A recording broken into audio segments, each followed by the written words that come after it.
नमस्कार, आप देख रहे हैं न्यूज़ वन इंडिया। मैं हूं आपके साथ पंकज यादव। करते हैं बुलेटिन की शुरुआत बड़ी खबर के साथ। तो इस दौरान सुल्तानपुर एनकाउंटर मामले में सियासत अब और भी ज्यादा तेज हो चुकी है। मायावती ने एक्स पर पोस्ट कर बोला है हमला।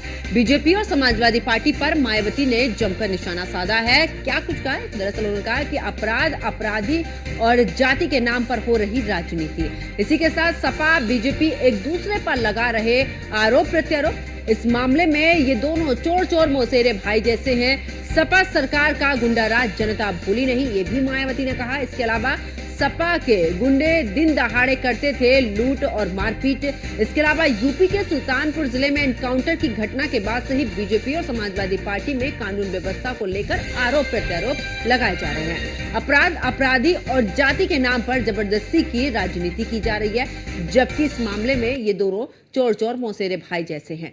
तो मायावती की तरफ से ट्वीट किया गया है। बीजेपी की तरह समाजवादी पार्टी की अगर बात करें तो सपा सरकार में भी तो कई गुना ज्यादा कानून व्यवस्था का बुरा हाल था। दलित, अन्य पिछड़े वर्गों, गरीबों व व्यापारियों आदि को सपा के गुंडे माफिया दिन दहाड़े लूटते थे और उनके साथ में मारपीट करते थे। ये सब लोग भूले नहीं हैं, जबकि उत्तर प्रदेश में वास्तव में कानून द्वारा कानून का राज्य और बीएसपी के शासन में हो रहा है। वही जाति व धर्म के भेदभाव के बिना लोगों को न्याय दिया गया। कोई फर्जी एनकाउंटर भी नहीं हुए और बीजेपी और समाजवादी पार्टी के कानून राज में नाटक से यहां पर सभी सजग रहे। तो मायावती की तरफ से ट्वीट किया गया है, जहां पर आपको बता दें कि सुल्तानपुर में हुए एनकाउंटर को लेकर समाजवादी पार्टी और बीजेपी पर इस दौरान मायावती की तरफ से बयान दिया गया। उन्होंने कहा कि दोनों ही चोर चोर मौसेरे भाई जैसी ये दोनों हैं और क्या दोनों में ही कानून व्यवस्था पूरी तरीके से चरमराई हुई है। एक बीएसपी की सरकार ऐसी थी जिसमें कि जो कानून व्यवस्था थी वो दुरुस्त थी। ऐसे में मायावती की तरफ से तमाम बातें कही गई।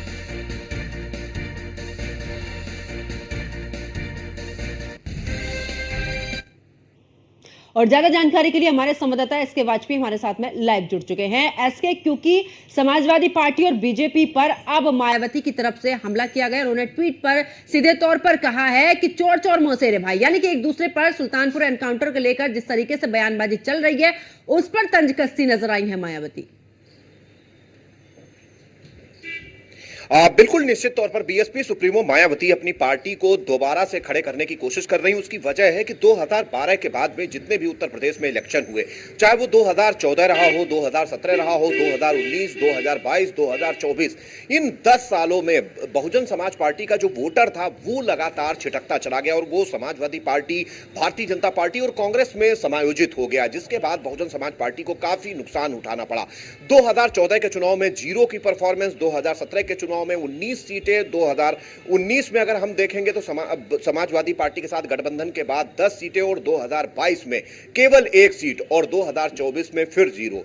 तो कहीं ना कहीं बीएसपी सुप्रीमो को यह मालूम है कि किस तरीके से लोगों को जोड़ा जाए। यही एक वजह है कि बीएसपी सुप्रीमो की तरफ से 2007 का वो नारा सर्वजन हिताय सर्वजन सुखाय टाइप का दिया जा रहा है, जिसके जरिए माहौल बनाने की कोशिश बीएसपी सुप्रीमो मायावती कर रही हैं कि अब जो चीजें हैं वो फिर से ठीक होंगी। अपनी सरकार के कार्यकाल को याद दिला रही हैं। आज उन्होंने कानून व्यवस्था को लेकर ट्वीट किया, जिसमें सपा और बसपा दोनों सरकारों को बीएसपी सुप्रीमो मायावती ने निशाने पर लिया। उसकी एक वजह है, उनका कहना था कि कानून द्वारा कानून का राज सिर्फ बसपा सरकार में ही उत्तर प्रदेश में था और किसी भी जाति धर्म संप्रदाय के आधार पर कोई राजनीति बसपा सरकार में नहीं होती थी। जिस तरीके से भारतीय जनता पार्टी और समाजवादी पार्टी की सरकारों के दौरान कानून व्यवस्था की स्थिति रही है, कहीं ना कहीं उससे लोगों को सजग रहना चाहिए। हालांकि एक तरफ वो अपने भतीजे आकाश आनंद को पार्टी की कमान दे रही हैं, तो दूसरी तरफ कोशिश कर रही हैं कि जो 12-13% वोटर उनके पास बचा है, जो कि काफी बड़ी संख्या उत्तर प्रदेश में है, उसको किस तरीके से बढ़ाया जाए, उत्तर प्रदेश में अपनी परफॉर्मेंस को कैसे मजबूत किया जाए, उसके लिए समाजवादी पार्टी और भारतीय जनता पार्टी को लगातार वो निशाने पर ले रही हैं।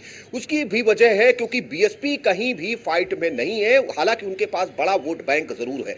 तो अपने वोट बैंक को अपने साथ जोड़े रखने के लिए अपनी सरकार के उन चीजों को याद दिलाने की कोशिश कर रही हैं, उस कानून व्यवस्था की बात कर रही हैं जो कि उनकी सरकार में थी। क्योंकि अभी हाल में ही जिस तरीके से सुल्तानपुर एनकाउंटर को लेकर भारतीय जनता पार्टी और समाजवादी पार्टी में लगातार सोशल मीडिया पर वार चढ़ा हुआ है, आरोप प्रत्यारोप के दौर चल रहे हैं। तो ऐसे में बहुजन समाज पार्टी कहीं ना कहीं अपना उपस्थिति इस जरिए से दर्ज करा रही है। बीएसपी सुप्रीमो पूरी रणनीति के साथ मैदान में उतरती हैं और बहुत सारी चीजें बाहर आकर खुले तौर पर नहीं कहती हैं। तो ऐसे में कहीं ना कहीं ये इशारा अपने वोटर्स के लिए है कि अगर बहुजन समाज पार्टी मजबूत होती है तो ऐसी स्थिति में किस तरीके के चेंजेस उनके उत्तर प्रदेश या दूसरे राज्यों में दिखाई देंगे, इस वजह से बीएसपी सुप्रीमो की तरफ से बिल्कुल ऐसे में अक्सर देखा है मायावती की तरफ से भी कई बार ऐसे बयान सामने आए जिसमें उन्होंने कानून व्यवस्था पर तमाम सवाल खड़े किए। आज भी जिस तरीके से समाजवादी पार्टी पर भी यहां पर यानी कि जब सपा की सरकार थी उस दौरान उन्होंने इससे पहले भी कहा था, जब गेस्ट हाउस कांड का भी उन्होंने जिक्र किया था और उसके बाद कानून व्यवस्था को लेकर एनकाउंटर पर भी कई बार सवाल उठा चुकी हैं मायावती। उनका यह कहना है कि कानून व्यवस्था से खिलवाड़ इस दौरान दोनों सरकारों में हुआ, यानी कि लूटपाट की बात की जाए या इस दौरान तमाम आपराधिक मामले हो, लगातार चाहे बीजेपी कितने भी यहां पर दावे कर ले कि हम माफियाओं को मिट्टी में मिला देंगे, लेकिन ऐसे में मायावती भी जगह जगह पर समय समय पर तमाम सवाल यहां पर खड़ी करती आई हैं। बिल्कुल निश्चित तौर पर 2007 से लेकर 2012 तक उत्तर प्रदेश में बहुजन समाज पार्टी की पूर्ण बहुमत की सरकार थी। हालांकि उस दौरान बड़े पैमाने पर बीएसपी सुप्रीमो की तरफ से शासन प्रशासन स्तर पर एक्शन लिए गए। कहीं ना कहीं उन चीजों को वो याद दिलाने की कोशिश कर रही हैं कि जिस तरीके से सपा और भारतीय जनता पार्टी एक दूसरे के खिलाफ बयानबाजी कर रहे हैं और जनता को गुमराह करने की कोशिश कर रहे हैं, कुछ इस तरीके के बयान बीएसपी सुप्रीमो मायावती की तरफ से इस ट्वीट के जरिए देने की कोशिश की गई है। और बीएसपी सुप्रीमो ये बताने की कोशिश कर रही है कि अगर उनकी सरकार आती है तो किस तरीके से चीजें हो सकती हैं, किस तरीके से चीजें पहले चलती थी। इसलिए वो अपने वोटर्स को एक मैसेज दे रही हैं, खास तौर पर वो वोटर्स जो उनकी पार्टी से छिटक चुका है, जो दूसरी पार्टियों में समायोजित हो चुका है, उसको कैसे पार्टी के साथ लाया जाए। यही एक वजह है कि युवा आकाश आनंद को जब वो पार्टी की कमान देने जा रही हैं तो कोशिश कर रही हैं कि उन वोटर्स को फिर से पार्टी के साथ जोड़ा जाए ताकि आकाश आनंद उत्तर प्रदेश में अपनी पार्टी के बेहतर परफॉर्मेंस के साथ सर्वाइव कर सकें। यही एक वजह है कि इस तरीके के ट्वीट्स के जरिए बीएसपी सुप्रीमो लगातार निशाना साध रही हैं। हालांकि एक लंबा वक्त बीएसपी सुप्रीमो ने बिताया है जब उनकी पार्टी की तरफ से कभी इस तरीके की चीजें बाहर नहीं आती थी। जब से वो सोशल मीडिया पर आई हैं तो कहीं ना कहीं इन ट्वीट्स के जरिए ही लगातार भारतीय जनता पार्टी, समाजवादी पार्टी और कांग्रेस को निशाने पर लेती रही हैं। बस उनके पास एक चीज जरूर है कि जो कोर वोटर है अभी भी 12 से 13% बीएसपी के साथ जुड़ा हुआ है।